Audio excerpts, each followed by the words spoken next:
Hello guys, in this video I'm going to show you how to set lane guidance on the Sygic application.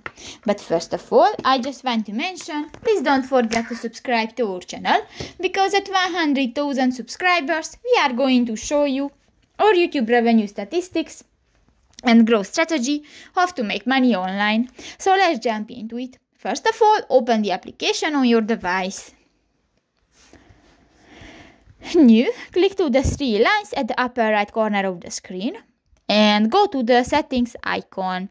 In the general section you can find the first button, the route planning and navigation, and here go to the navigation options section. Here you can find the lane guidance, show which lane you should drive in to get a clear look ahead before reaching a complicated intersection, so you can prepare for your changing to the lanes. So if the next circle, if it black, this function will be enabled, and if it gray, this disabled. So that's pretty much it for this video, guys. See you in the next one. Bye bye.